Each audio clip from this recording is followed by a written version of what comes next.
Good evening, and welcome to tonight's webinar. I am attorney Kimberly Lamott, and I have the privilege of serving as National Trends and Services FASA Chair for the Southern area of the Links Incorporated.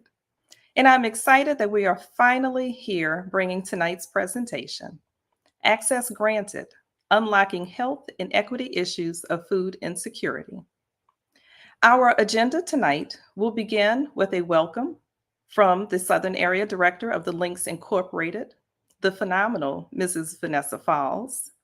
We will have general comments on food insecurity in the Southern area, and then move into our panel discussion. And we have a powerhouse of a panel for you this evening. We have crafted an expert panel that will address some of the impacts of this very complex issue. Our panel consists of Attorney Greg Francis, Mr. Delroy Deniser, and our very own Persharon Dixon, Dr. Persharon Dixon. We will then have one of our chapters, we're not going to tell you which one yet, in the Southern area to highlight their outstanding programming to address the issue of food insecurity. That will be a bit of a surprise later. Then we will wrap up, but our conversation will continue. So members of the Links Incorporated of the Southern area, please watch your inboxes for additional information coming soon after this webinar. With no further ado, I hand the virtual mic over to Mrs. Vanessa Falls, the Southern Area Program Director. I'm sorry, Southern Area Area Director. Thank you. I am Vanessa Falls, the Southern Area Director of the Links Incorporated. I'd like to welcome everyone and thank you for joining us for tonight's impactful webinar, Access Granted, Unlocking Health and Equity Issues of Food Insecurity. We will focus on an issue that is near and dear to my heart. Food insecurity is a prevalent issue that experts regard as one of equity and justice impacting the health of individuals and their communities. According to the 2022 USDA statistics, food insecurity is getting worse, especially in the Southern area. Tonight's webinar is the first in a series of presentations on the topic and how we in the Southern area will address the issue and impact on our community in a positive manner. Two of our facets have partnered together for tonight's webinar. Health and Human Services will present information on health impacts of food insecurity, and National Trends and Services will discuss the historical and equity components. As Southern Area Director, I am raising awareness of this issue in our area. So I invite you to lean in to the information presented tonight. And to the members of the Southern area, I challenge you to consider how your chapter can engage in meaningful program in your local communities to move the needle forward from insecurity to food sovereignty. I will now turn the virtual stage over to Attorney Kimberly Lamont, Southern Area Chair of National Trends and Services. Attorney Lamont. Thank you very much, Mrs. Falls. I appreciate that. And we are going to get right into our topic this evening. One quick point of housekeeping is that we ask all of our viewers to please hold their questions and address them directly to nts@salinksinc.org. nts@salinksinc.org. Other than that, we welcome you to please leave your comments and interact with each other online. So we're going to get right into food insecurity. Exactly what is it? It is a very complex issue with various ranges, causes, and outcomes. It looks different in different settings. I think we could all agree that the urban presentation would look very different from the rural presentation. But hear me clearly when I say this. Any conversation about the cause of food insecurity requires us to consider the drivers of poverty, and specifically racism. We could have a week-long symposium on that issue alone, but we are going to try and squeeze this in 1 hour for you tonight. So when we look at food insecurity, what exactly is the definition?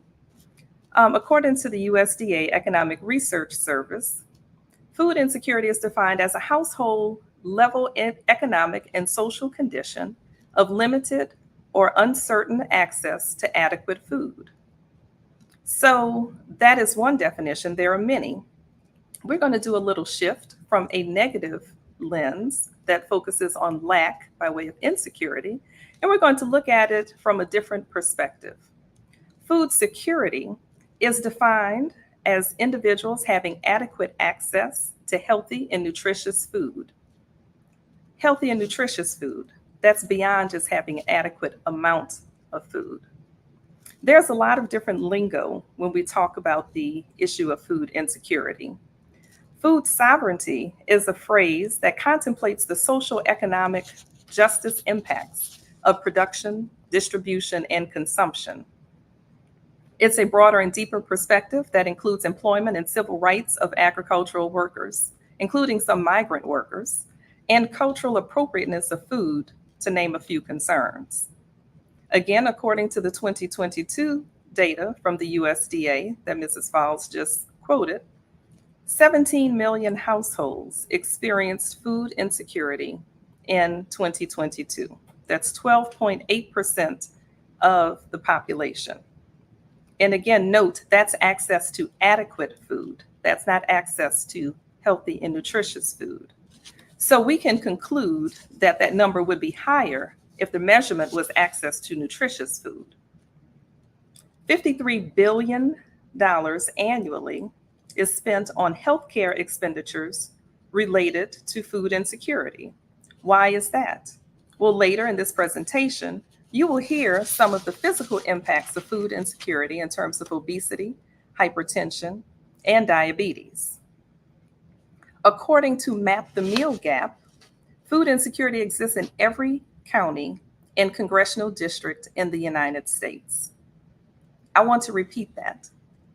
Food insecurity exists in every county and every congressional district in the United States. Although the prevalence of food insecurity varies significantly across populations and places. For instance, here in the southern area, which consists of Alabama, Louisiana, Mississippi, Florida, Georgia, North and South Carolina, we all have food insecurity rates that exceed the national average in 4 of the 7 states. Further, food insecurity does not impact everyone equally. Not everyone is involved in policy decisions that will impact food insecurity. We need a place at the table. And we also know that communities of color are disproportionately impacted by this issue, which is where the concept of food justice comes into play. So tonight, we are going to amplify this issue that's in our collective backyard, and that is going to begin with education. This evening's presentation, we will begin our panel with our very first panelist, Attorney Greg Francis. And I believe we have a video that we're going to show at this point.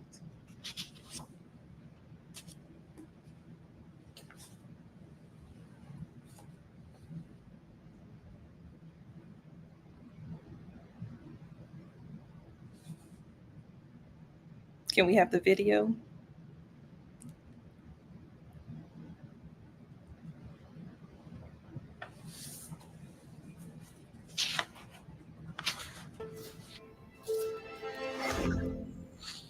I am frequently asked how it feels to win the largest civil rights case in U.S. history. Most people think the settlement size, $1.25 billion, is what makes the case extraordinary. It is not even close. People ask why it never made headline news the way the Brown versus Board of Education case did. I recently had another attorney tell me, "You're the most successful civil rights attorney in America that nobody knows." I've thought about that, prayed, lost many nights of sleep, and the best explanation I can offer is that there is no glory in war. In the same way servicemen seldom talk about what they saw in battle, those who engaged in this one have remained similarly silent. I can tell you, it was war for me.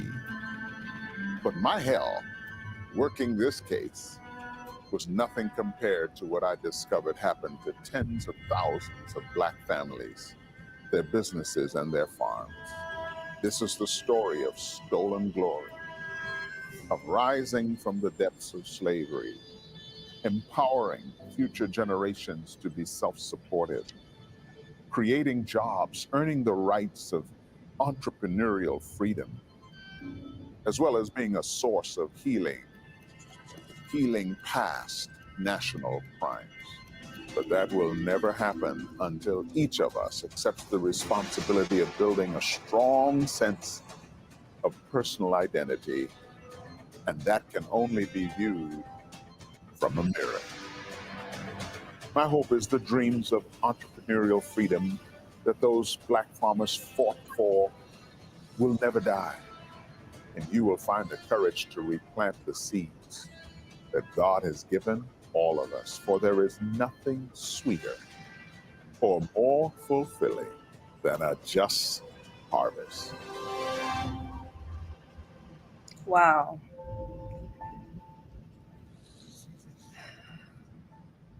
Wow.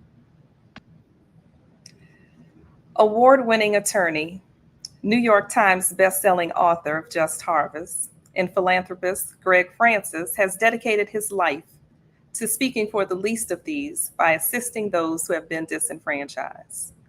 Awarded the Vince Monroe Townsend Legends Award by the National Bar Association for Historic Leadership in Civil Rights, and inducted into the National Library of Congress with a 2024 congressional record by Congresswoman Frederica Wilson, Greg Francis served as lead counsel for the historic Black farmers case. This national class action suit challenged the ongoing disparate treatment of Black farmers across the United States, resulting in a $1.25 billion settlement. Nearly 20,000 Black farmers or their descendants received the justice that they had long demanded. Francis was awarded the Thurgood Marshall Award by the Conference of National Black Churches for his role in achieving the largest settlement of civil rights case in the history of the American civil justice system for Black farmers. Committed to a lifetime of service and philanthropy, Francis helped fund a scholarship program in 2020, which awards 5 HBCU graduates full scholarships to his alma mater, the University of Florida, Frederick G. Levin College of Law, each year. This unprecedented program has given many HBCU graduates an opportunity to achieve their lifelong dream of earning a Juris Doctor degree. Welcome, Attorney Francis. Thank you so very much for joining us this evening. Well, thank you. Thank you for having me. I really Of appreciate course, of course, of course. We are honored to have you. Well, I want us to jump right into this because this is so impressive. And I am so glad to have some of your time this evening. Please help us with providing some perspective on these Black farmers that you were representing. Help bring them to life for us. Sure. I can tell you about my experience, and that is that I've been practicing law approximately 15 years and recently opened an office in Jackson, Mississippi for the firm I was with at the time. And, just in conversation with other attorneys and people in the community, they mentioned something about a Black farmer case, and I asked what that was about. Now, mind you, I'd been practicing for 15 years.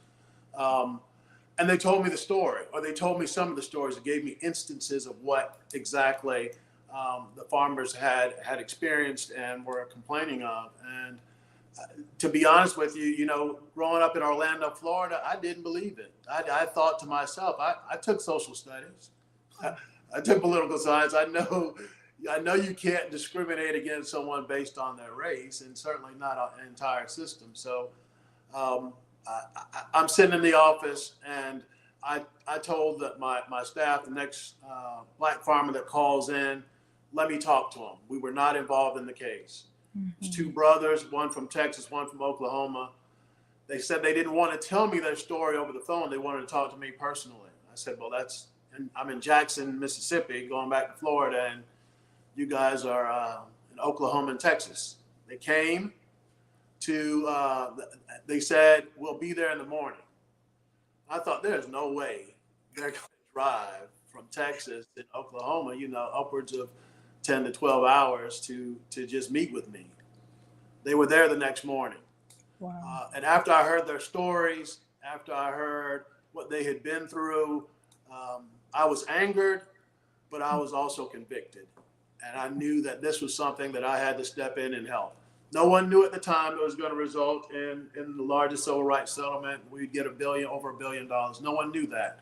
But I was convicted to this fight because I understood as as an American citizen that there were certain rights that were due to everyone, including and especially farmers.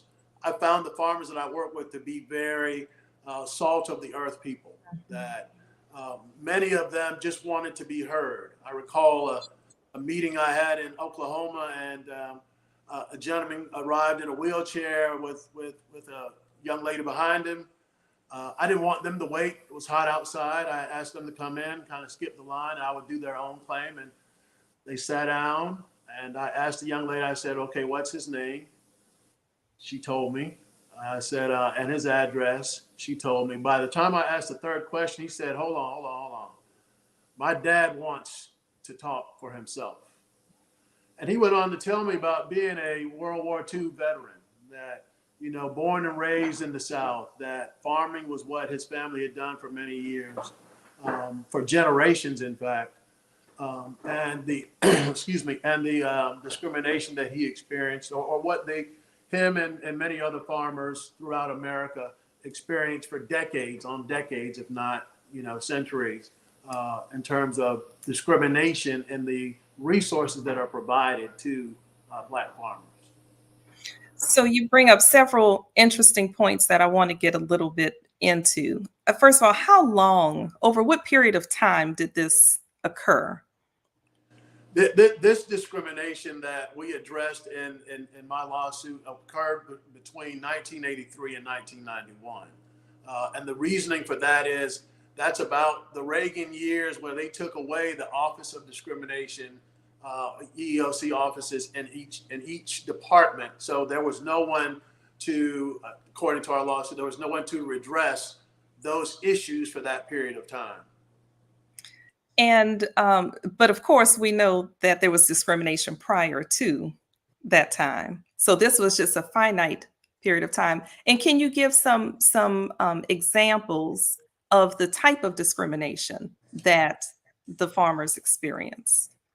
Sure. It's there's a plethora of them. It just depends on who you got in the office that day. There were instances where folks would come in and in their face, their paperwork would be thrown away. There were instances where they would give them the runaround. If you're familiar with farming, you understand that there's a process, there's a timeline that you have to follow in order to get the best crops, or to get any crops at all.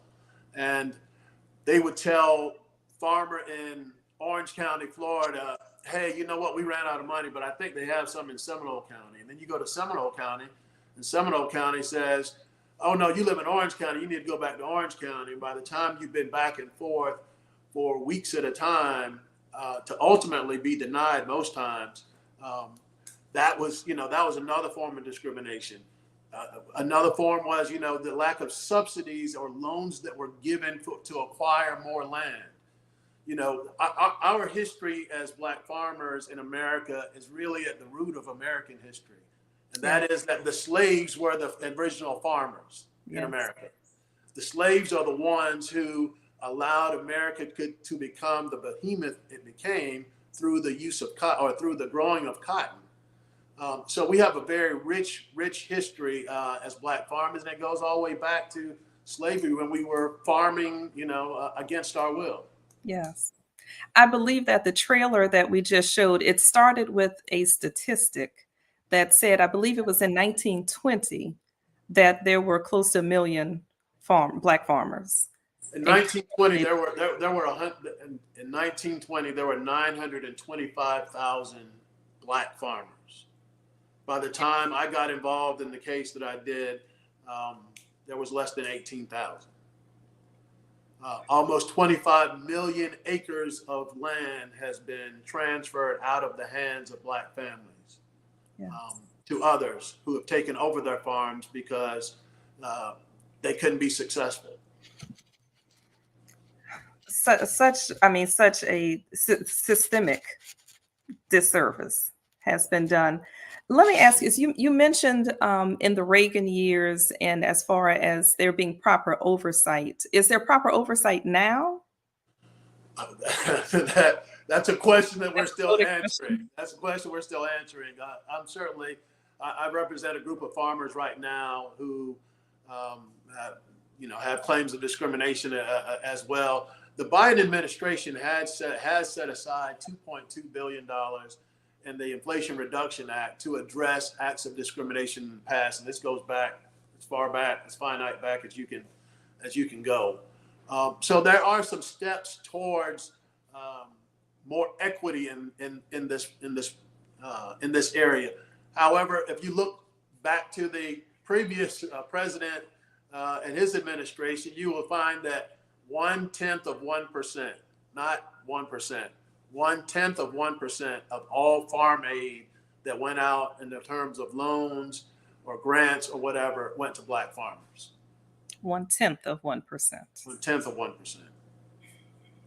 So help me with this, because what I'm thinking is that with the numbers that have dwindled of Black farmers, how relate this to the issue of food insecurity? How would that? I would imagine that the absence of the Black farmer would certainly impact. Well, I think it's at the root cause. It's at the root cause of food insecurity. Because they're farmers, and running anyone out of the business or creating a monopoly for someone else, especially based on race, it affects the overall effectiveness of the crops that they farm, and where those crops go. So I think it's really at the root cause of food insecurity. But then when you move forward, there are millions of pounds of food that are wasted every year, that are spoiled because there's not a good network that allows and connects farmers a lot of times with the right entities that they can kind of spread their goods around. So what would we do a lot of times is Black farmers, they would come to Black or minority neighborhoods in order to sell their fruit, either on the side of the road or at a market, at a fresh market. But because so many Black farmers have been run out of business, have been forced to take different courses of action in terms of employment, this is kind of the result. This is downstream result of the discrimination and the diminution in the number of Black farmers. And I think the other point that comes to mind is that it's the farmer, but it's also the farmer's family, the farmer's community. The ripple effect that comes from this is really magnifies it as it goes out. Right. And when you really think about it too, is what happened to Black farmers is really an attack on the overall race, because on a farm, families are families. Yes. Families are families. They understand that everyone has a role and they work together towards a common goal. It's kind of the core family that we had as African Americans here in this country. And mom and dad would work hard on the farm. The kids would work hard on the farm. They would save money and they would send those kids to college.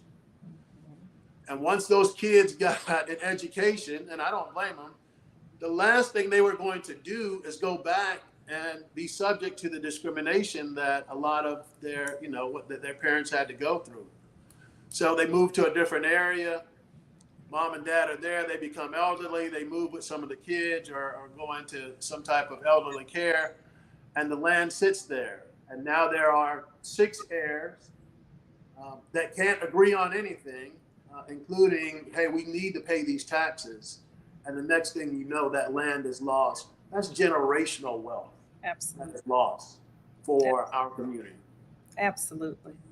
Let me ask you, we saw the trailer and it's very moving. What was your objective in writing the book? What is your one line message that you would like to have everyone walk away from that book knowing? As I mentioned before, one, I knew the farmers wanted to be heard. And although they made a little noise and got a little, some compensation where they were, I understood that, look, I was a lawyer for 15 years and I couldn't even believe that it happened. So I wanted to make sure that I was able to tell their story, tell many of their stories and of the case in general, in order to educate the entire population so that they understand what these farmers have gone through. And I think by shining the light on it, hopefully ensuring that this type of thing doesn't continue. Great, great. What can we do? What can we do to continue the good work that your suit began, that your suit accomplished? What is it that we can do? What you can do is support a local farmer. Support local farmers and make sure that the crops that they are raising are being consumed and are being purchased, so that they can continue doing what they're doing. The second thing is, I think we need more education in the Black community. I'm involved in a program here in Orlando, where we bring some kids from kind of the inner city to a farm. We built this farm in the city, so they don't have to go that far. But they can go out there and they can learn about farming, but they can learn about agriculture. Agriculture in and of itself is a whole area that I think that, many times, because of lack of exposure, we don't understand that there are many things other than actually being the person putting, the seed in the ground. Absolutely. And many of our HBCU land grant institutions have various programs that perhaps we need to look to support those and Right. make sure that the local youth do have access to those. That is great. One last question I have for you is, was the amount of the federal aid that was denied, were there other opportunities for the farmers to have any type of funding to support their efforts, or was it whole and part the federal aid? The way the Farm Service Agency works is that you have to go to a bank, a traditional bank initially. Well, we know back then, we know even now, we see with many credit unions and banks now, the discrimination that occurs in approval of loans. So the USDA was the last resort, essentially. So many farmers would end up there, even white farmers would end up with the USDA because the banks weren't loaning money to farmers. So that was the safety net. So that was a safety net. And it's a safety net that if you look at the program as a whole, just, evaluate the effectiveness of it. It looks good on paper, but it's how it's implemented that became problematic. And that happened because the USDA allowed the local offices to put farmers in place who would make the approvals or disapprovals. Mm-hmm. Gotcha. Well, Attorney Francis, unfortunately, we're at time, but I do want to give you a quick a minute to give us some information about your scholarship work. I love that information in your bio. Just give us some information on that, a quick overview if possible. Certainly, and if you have children or relatives, please have them apply to the University of Florida. But I recognize that my fight is finite. I am but one person, and I understand that others need to come behind me. I understand the effects of student loans on students once they get out there. And, sometimes you take a job that you have to, not the job you want, in order to address the student loan or whatever. So myself and two other graduates of the University of Florida Law School got together and decided that we would start a scholarship. And they really had to talk me into it because I said, they don't really need my money up there. They have plenty. And I'm not giving a scholarship out to someone who don't look like me. So we agreed that one way to get around that, because in Florida you can't say it can't be race based in Florida. So we decided to make it, someone has to be a graduate of an HBCU. So 5 graduates from HBCUs attend the University of Florida Law School every year, free of charge, room, board, everything. And I think it provides a perfect example for others to understand that we need to replant the seeds that we've been given by the grace of God, and that the fight will continue with these new lawyers. Phenomenal. Well, we thank you for that. We thank you for your time, and we thank you for your dedication in educating the future generations. And we look forward to continuing this fight with you. Thank you. Thank you. We all got to be in it together. Absolutely. Absolutely. Thank you so much, Attorney Francis. We appreciate it. Okay, so one panelist has come and joined us, and I tell you we had a powerhouse of a panel. So next, our dynamic panel will continue. Our next panelist is Mr. Delroy Deniser, who is a Black farmer. Delroy Deniser is the owner of Deniser Farm in Powder Springs, Georgia, a 7-acre homestead focused on growing healthy soil and nutrient-dense food. They produce non-GMO heritage variety foods, cut flowers, and a variety of small livestock using regenerative farming methods. Mr. Deniser believes in being a good steward to the land and engaging with the local community to teach the benefits of a sustainable and fair food system. Mr. Deniser is also an industrial design leader with a strong background in technology and business, with over 2 decades of experience consulting in the medical and consumer electronic sectors. He has consistently demonstrated his ability to drive business innovation through a strategic, human-centered design approach. Mr. Deniser, thank you so very much for joining us today. Of course. Thank you, Attorney Lamont. I appreciate the invite and, this fruitful conversation. Absolutely, absolutely. So I guess that last panelist warmed your heart to hear that message. No, the activism Attorney Francis has done for our community is, something that is worthy of praise. So I definitely appreciate it. Great. That is awesome. Well, look, let's begin with telling us where exactly did your interest come from? We just read the industrial design and tech background. What brought you to farming? Yes. So I think like most of us, we all come from families with either our parents or grandparents, someone working the land, planting seeds, providing for the family. I came from the same thing.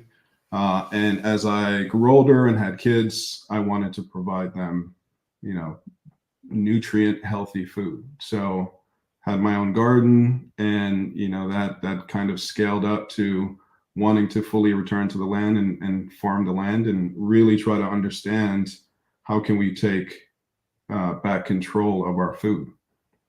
And food is medicine. That is one thing. So when you I know in our initial conversation, you mentioned the soil science. That is kind of your specialty. And I would imagine that all leads to additional health and wellness benefits as well.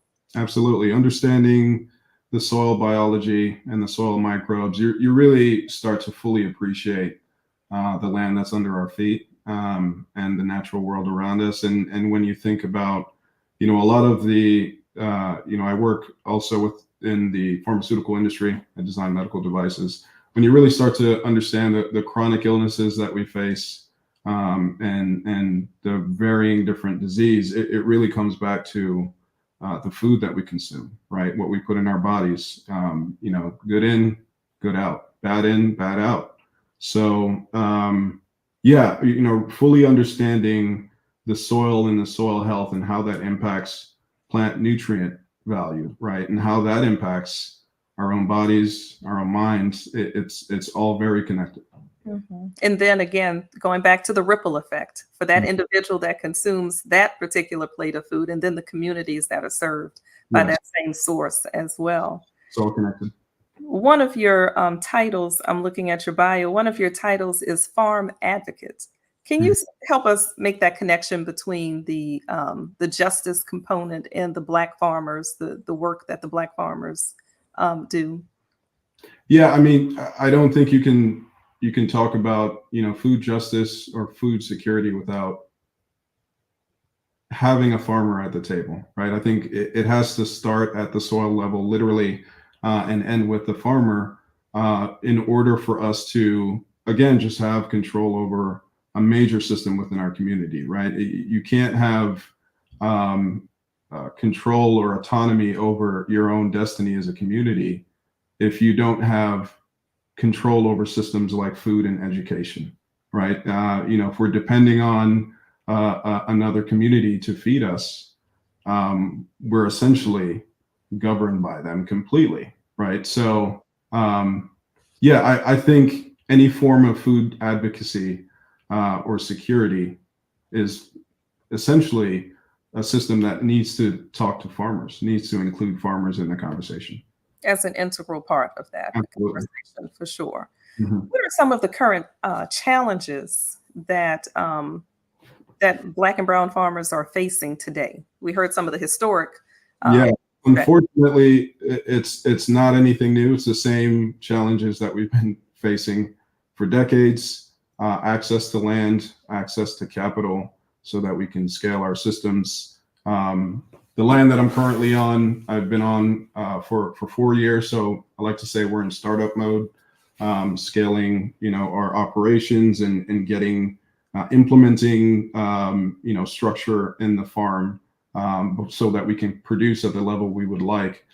I'm completely self-funded, right? I everything that we're doing, I'm paying for. So, on the one side, I'm proud of that. I think that gives us the control that we need, without the fear of losing it someday. However, that limits the amount we can scale and what we can do, right? So, again, land access, labor costs, access to capital. For new and younger farmers, especially, I truly don't know how they will be able to buy land in this day and age with the cost of real estate. It just seems absolutely impossible, right? There are programs out there, but they require a lot of collateral. So essentially, you have to over leverage yourself in order to even start your business. And farming is not cheap. You need a lot of capital in order to buy the equipment, in order to buy the resources, the fertilizers, the seeds, to start putting seeds in the ground. It takes a lot of money.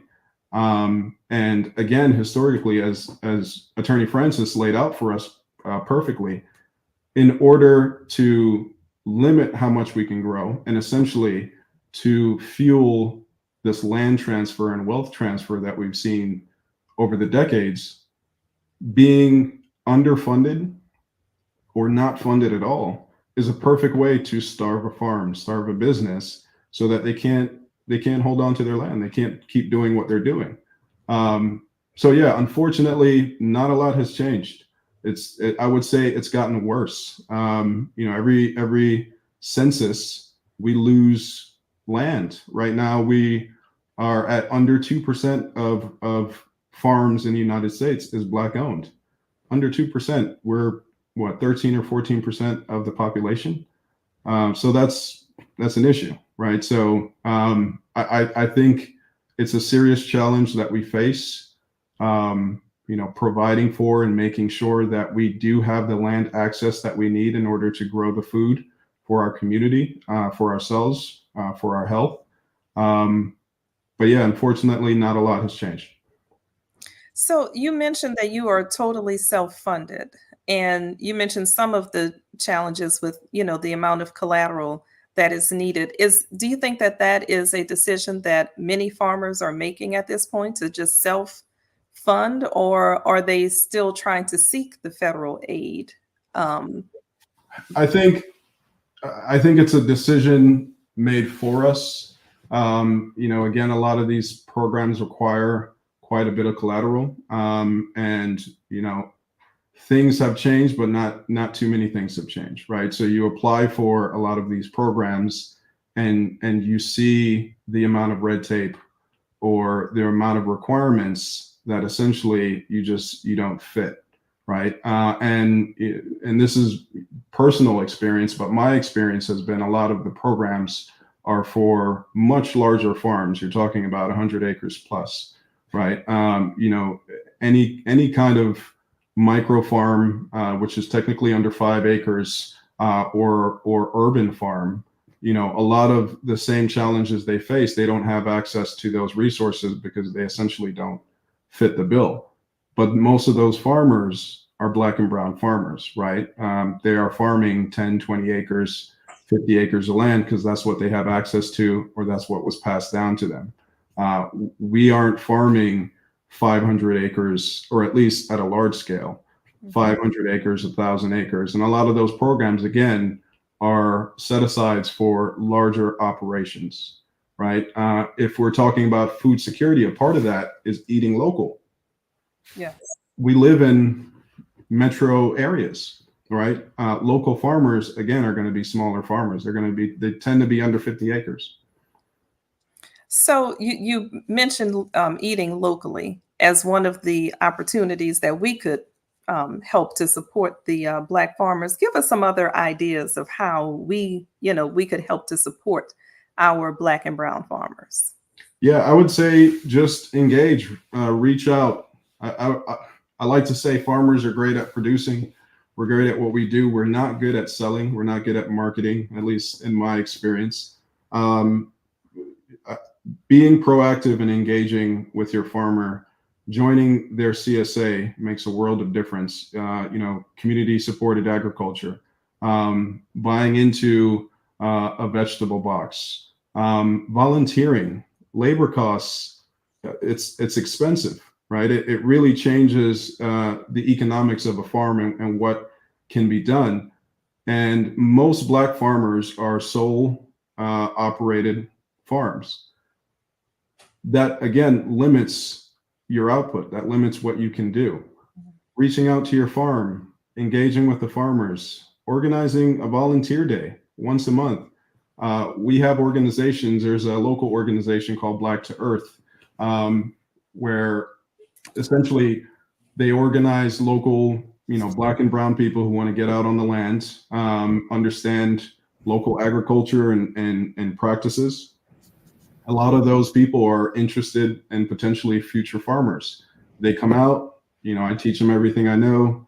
We go through the whole process, and for a day, I have 8 to 10 people who are helping me get a lot done. I would never be able to do what I'm doing without those kind of organizations and that kind of community support. And it really makes a world of difference to a farmer and what they can do when our community comes together and say, hey, we want to come out, we want to pull weeds, put a seed in the ground, whatever you need for 4 hours. It really does help your local farmer. I know in our initial conversation, you mentioned the agritourism and possibly having exactly what Attorney Francis just mentioned, bringing students out to the farm and interacting with the local Black farmer and having that education and exchange happen.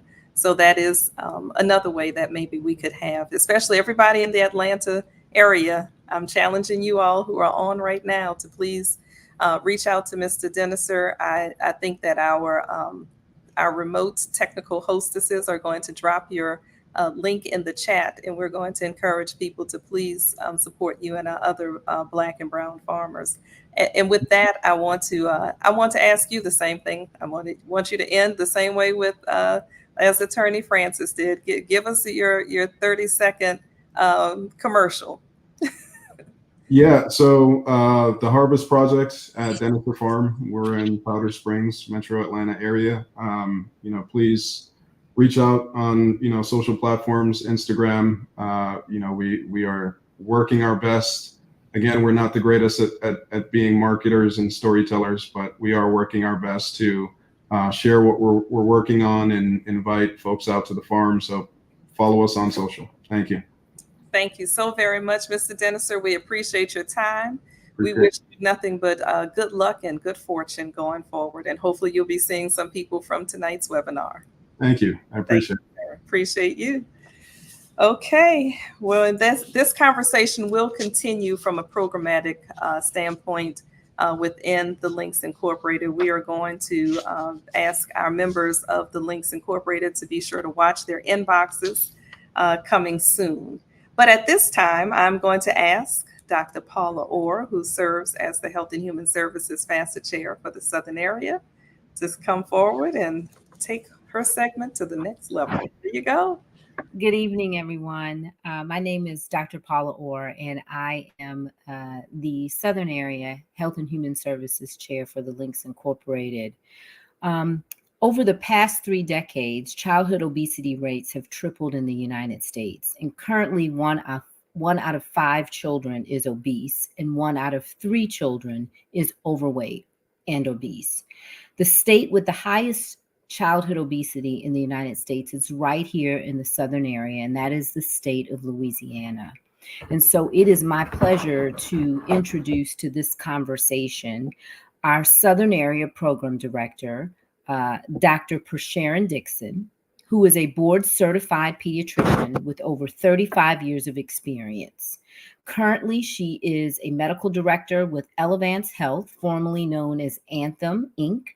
Prior to her corporate transition, Dr. Dixon had an extensive clinical career. In the aftermath of Hurricane Katrina, Dr. Dixon and her family relocated to Mississippi, where she served as medical director of the Children's Health Fund Pediatric Mobile Van Program, providing medical and mental health services to displaced children. Her groundbreaking work was highlighted in the New York Times and featured on Good Morning America. After 3 years of resiliency work, she advanced to the position of Chief Medical Officer of Coastal Family Health Center, a 13-site federally qualified health center along the Mississippi Gulf Coast. She supervised a provider staff of over 200 and led several projects to move the center's clinics toward patient-centered care with an emphasis on chronic healthcare management. Dr. Dixon has been very engaged in community service through her position as a physician and through her civic engagement organizations, Alpha Kappa Alpha Sorority Incorporated and the Links Incorporated. Additionally, she has served through several board appointments. Dr. Dixon believes her life's work reflects the mission God placed on her life to be an advocate for children and underserved families as a physician, a community advocate, and a subject matter expert on healthcare topics. She is married and the mother of 3 children. Welcome to the virtual stage, our own Dr. Persharon Dixon. Well, thank you very much for that introduction. It's interesting to be on this side of things. So we're going to jump right into our discussion this evening, Dr. Dixon. And I'm going to start by asking you to talk a little bit about how COVID has affected childhood obesity rates. Yeah, you gave a lot of great statistics about where we are with childhood obesity now. And certainly COVID made a difference for all of us, but we certainly saw a really big increase in childhood obesity in children during that time. We know that was directly related to the inactivity and to nutrition. The American Academy of Pediatrics has done a lot of work around what we saw then and what were the factors. And those were the 2 main factors. And certainly were more prevalent in children in underserved communities. So while we saw, 2 to 5% increase in weight gain in children across the spectrum, the weight gain that we saw in African-American children and Latino children was far more of a problem than we had hoped. So, we are looking at how we can affect that. That certainly was an unexpected problem around COVID. and increases the chances of all the other things that we have been seeing in children due to obesity, and that being, chronic illnesses like heart disease and diabetes and hypertension, all the things that we didn't expect to see in young adults. We hope to see that in latter years, and even then, we hope not to see that. But certainly, because of the weight that we're carrying, we're seeing Black and brown children become Black and brown adults with chronic diseases in their 30s. Right, because we know that what happens in childhood, usually those habits carry over. The first half of our programming dealt a lot around food insecurity, and oftentimes people don't think about food insecurity and how it affects obesity. And so, could you talk a little bit about how food insecurity directly relates to childhood obesity? Well, yeah, it really is one of the reasons why we decided to do this work and do this work under um, the programmatic focus of childhood obesity, because we know that the children that we serve in the communities across the southern area are primarily underserved children, and poverty is a big problem with those who are food insecure, and that translates into what we see in our homes.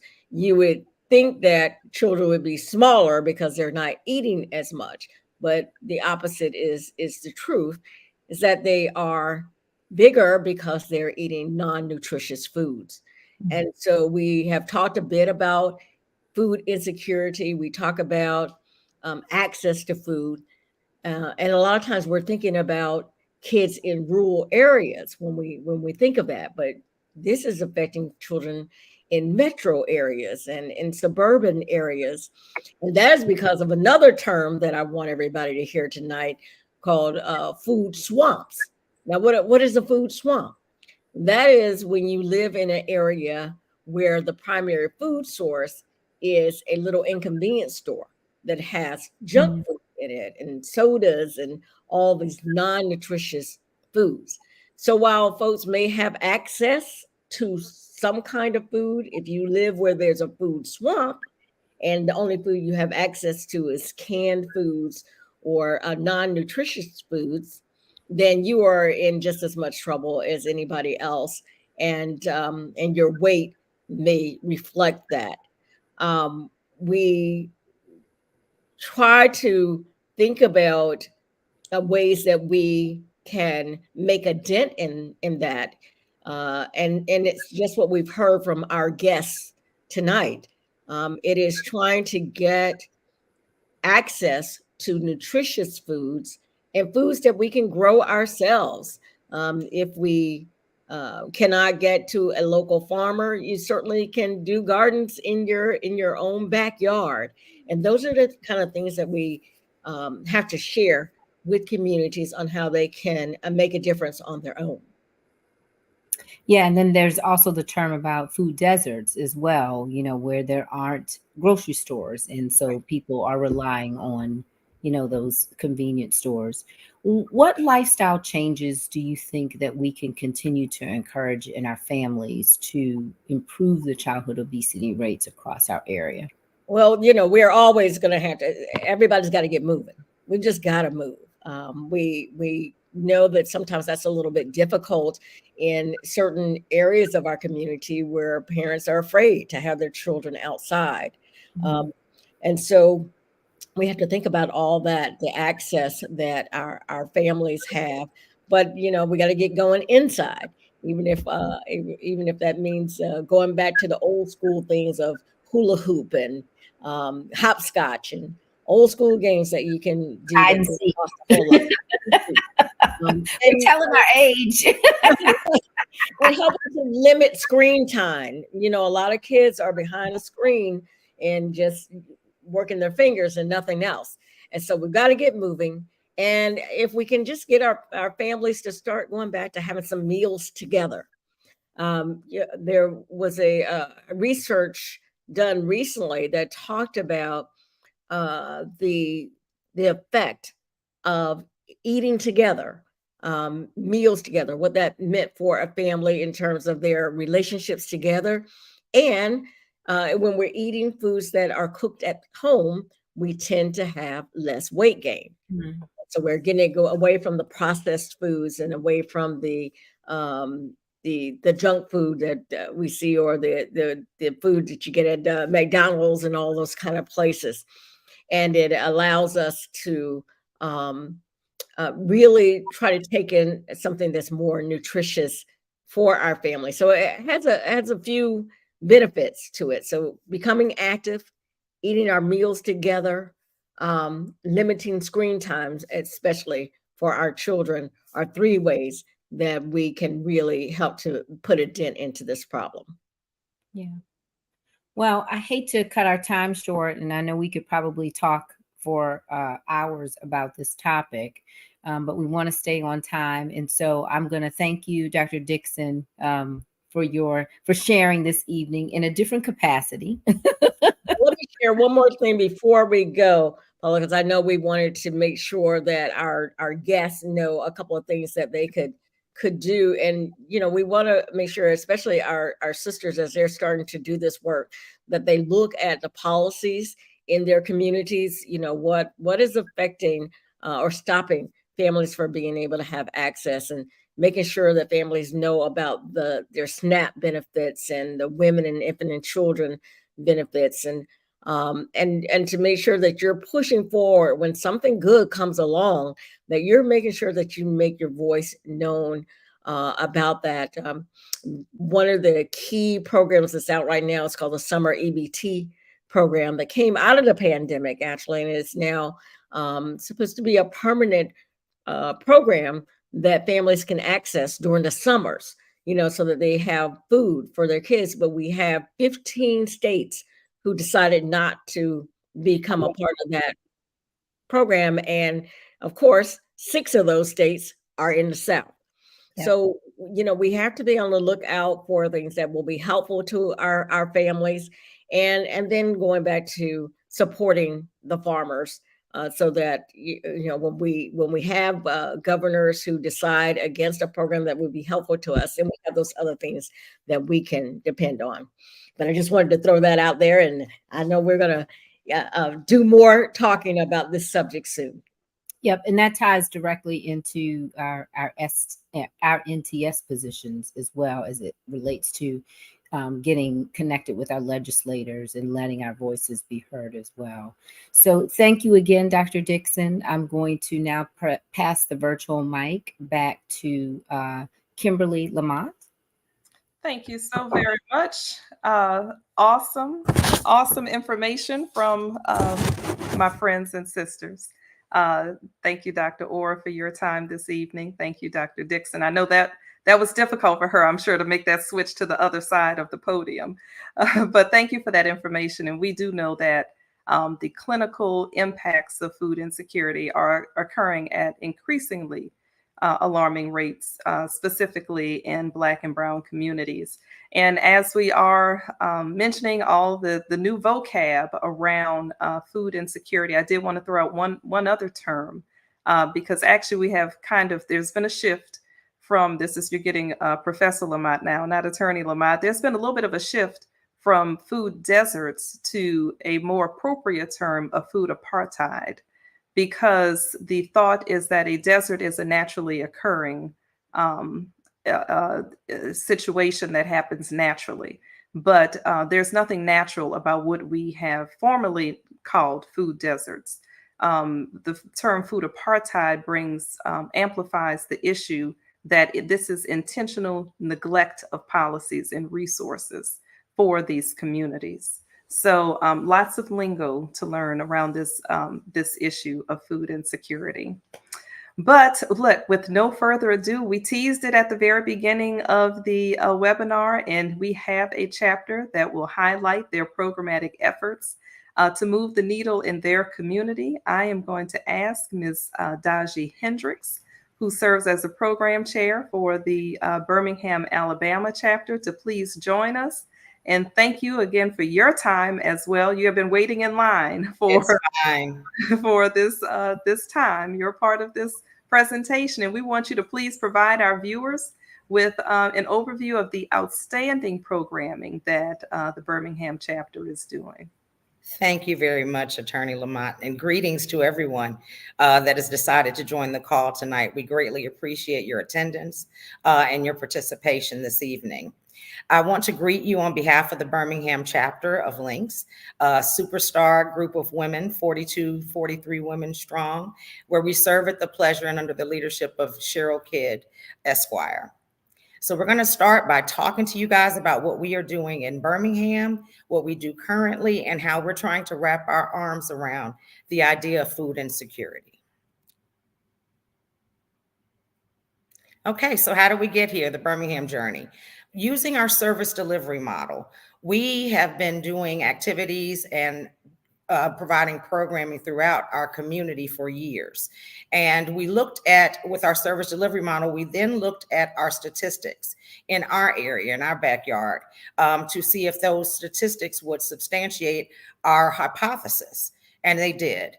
In Birmingham, there are 229,000 adults and 60,000 students that live food insecure and in food insecure neighborhoods. That includes food swamps, that includes food apartheid areas and food deserts. That's 1 in 5 adults in our area and 1 in 4 children.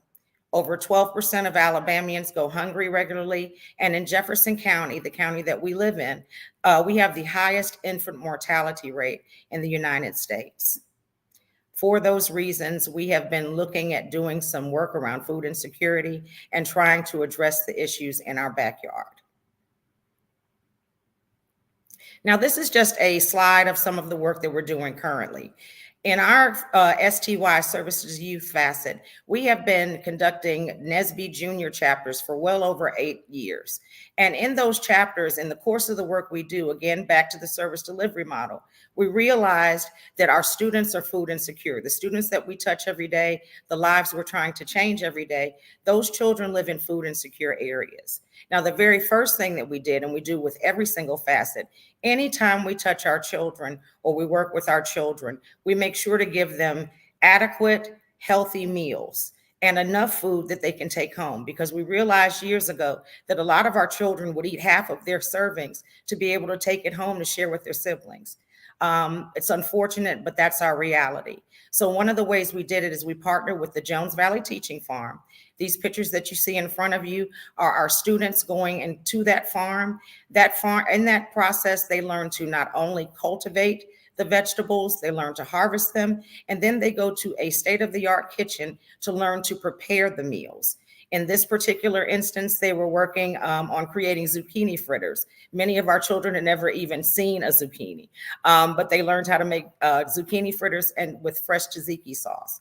So those are some of the ways that we are trying to address food insecurity, by showing our children where their food comes from and how they should prepare and eat it. One of the things that we're doing with our National Trends and Services facet is the initiative to deal with the food deserts. With the work that we all do throughout the year and all of the activities that we have, many of them automatically align with our programming needs, and they automatically can address food insecurity. With NTS, we partnered with UAB, with Health Live Smart Alabama, and we have mobile food trucks that we take to the communities, and we give those fresh items to our neighbors and throughout our community, taking it to them. The picture in the middle is something that we did this year with Washington Elementary. We partnered with another local company, and we were able to give 70 families food during the Christmas season so that they wouldn't have to worry and be burdened with food insecurity during that time.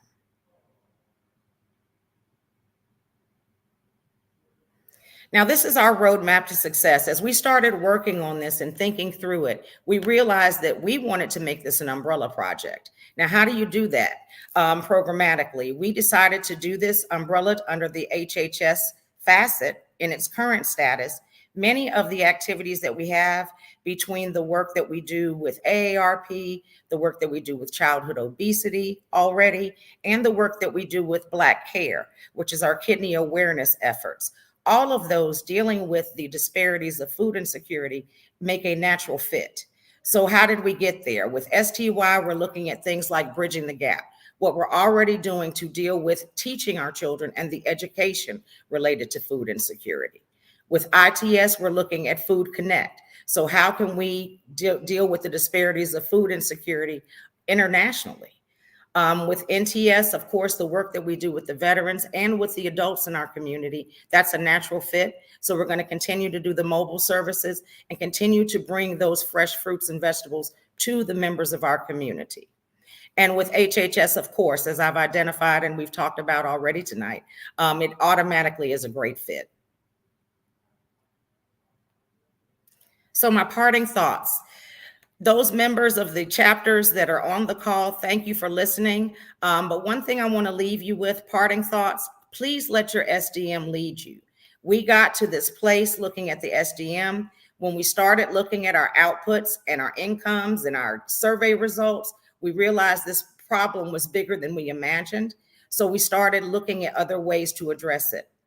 Think outside the box. You know, there are a lot of different things that we can do. I learned some ideas tonight with the farmers. You can take students to the farms and let us use that labor to use that as an educational opportunity for the students that live in our communities. Partner with our partners. We have a list of partners from AARP to, oh my goodness, every single one of them. The Kidney Foundation, we partner with Legacy of Hope. We also partner with lots of other health-related organizations. We are already addressing diabetes. We're already addressing childhood obesity. So make it easy on yourself. Call those partners and see if there are ways that you can align yourself with them. Find your people. Don't do it alone. Again, we partnered with the Jones Valley Teaching Farm because they were local and they were here. The gentleman this evening discussed with you the opportunities for Black farming in Atlanta. Find those people and use those resources to help you do it so that you don't have to do it all by yourself. And together we can do this, Link Sisters. I do believe this is a national initiative. I think this is also very much an area concern. As it's already been stated tonight, this is a concern for the area of the chapters of the Link. So I think that we should all partner together and find ways to truly try to address and impact this issue. Thank you for your time. Thank you, Ms. Hendricks. We appreciate that. Yes, we can, and yes, we will do this work for sure. Yes. Thank you so very much. Through intentional and impactful programming, we appreciate the efforts of the Birmingham chapter towards enhancing the health of your community. Well, ladies and gentlemen, our time has come. We absolutely want to begin with thanking our Southern Area Director, Ms. Vanessa Falls, frankly, for her vision in raising awareness on this issue. She has been at this for years. She has, and bringing it as a service and a program opportunity for the Southern area now is a phenomenal opportunity for all of us. All of our panelists, Attorney Francis, Mr. Deniser, Dr. Dixon, and Ms. Hendricks, we appreciate your time and expertise this evening. It has been invaluable. I would like to say special thanks to Dr. Sharon Dixon as the Southern Area Program Chair. And in closing, I would like to just echo the comments that we heard from Ms. Vanessa Falls at the very beginning. She wants to challenge and ask the members to please just consider how our chapters can engage in some meaningful programming in the local communities and move the needle on this issue of food insecurity. And we have the contact slide up. We ask, and I said this at the beginning, as far as housekeeping, please, any questions that you have, please direct them to nts@salinksinc.org, nts@salinksinc.org. Members of the Southern area, please be sure to monitor your inboxes for additional information as we continue this conversation. I simply cannot sign off without thanking our phenomenal tech chair, Attorney Melanie Jones for keeping us all straight and making this look fabulous. We appreciate you so much. Please be sure to send those follow-up questions and comments. And thank you to everyone, and have a very good night. Thank you.